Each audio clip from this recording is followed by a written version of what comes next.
Assalamualaikum warahmatullahi wabarakatuh. Selamat pagi anak-anak kelas 5. Bagaimana kabarnya hari ini?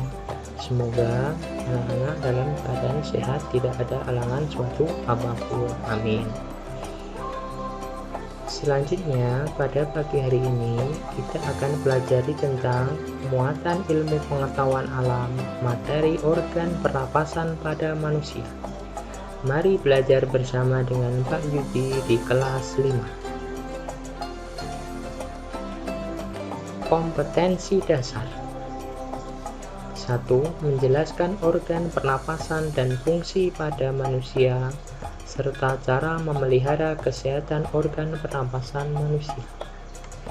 2. Mengklasifikasikan informasi yang didapat dari buku ke dalam aspek apa, di mana, kapan, siapa, mengapa, dan bagaimana.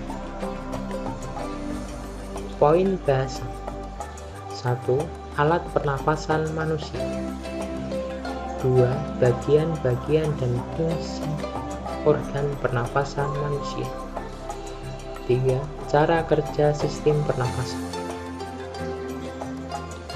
1. Alat pernapasan manusia.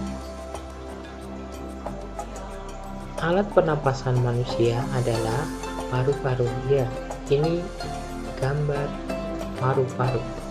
Paru-paru merupakan salah satu organ yang berperan penting dalam menjalankan sistem respirasi. Saat udara mencapai paru-paru, akan terjadi pertukaran antara oksigen dari luar tubuh dengan karbon dioksida dari dalam darah. Jika paru-paru mengalami gangguan, maka proses ini pun akan ikut terganggu.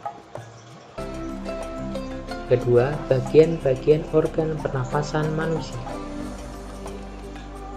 Organ pernapasan manusia meliputi hidung, faring, laring, trakea, bronkus, paru-paru, dan diafragma. 3. Fungsi dari bagian organ tersebut. Hidung. Hidung adalah organ terluar yang langsung bersentuhan dengan gas atau udara untuk bernapas. Fungsinya adalah menghirup oksigen dan sebagai jalur keluarnya karbon dioksida. Organ ini terletak di tulang tengkorak dan tersusun dari tulang rawan, tulang otot, dan kulit.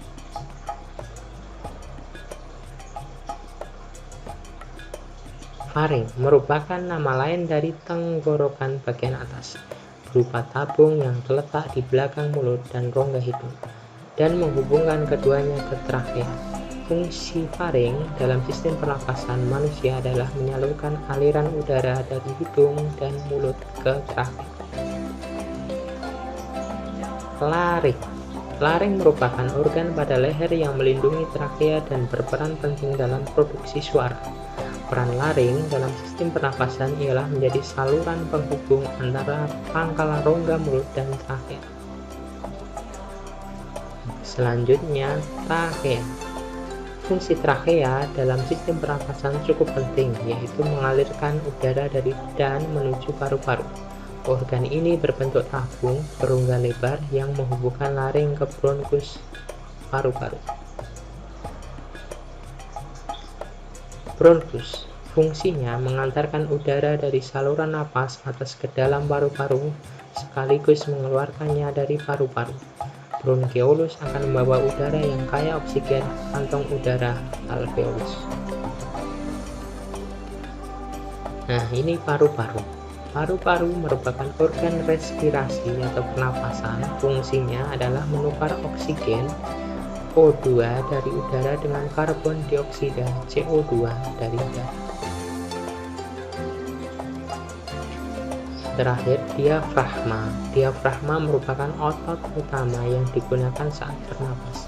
Otot ini terletak di bawah paru-paru dan jantung, yang memisahkan rongga dada dengan rongga perut.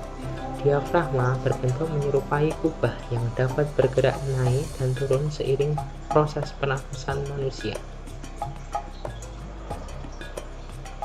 Keempat, cara kerja sistem pernapasan manusia. Pada paru-paru, udara dihirup melalui rongga hidung dan mulut. Selanjutnya akan bergerak melalui faring, laring, dan trakea, lalu menuju ke paru-paru. Selanjutnya, udara akan dihembuskan keluar dan mengalir melalui jalur yang sama. Nah, ini cara merawat organ pernapasan. Pertama, makan makanan yang bergizi. Yang kedua, rajin olahraga. Yang ketiga, tidak merokok. Yang keempat, istirahat cukup. Sekian pembelajaran pada materi ini. Semangat belajar, selalu patuhi protokol kesehatan ya. Sampai jumpa. Terima kasih. Assalamualaikum warahmatullahi wabarakatuh.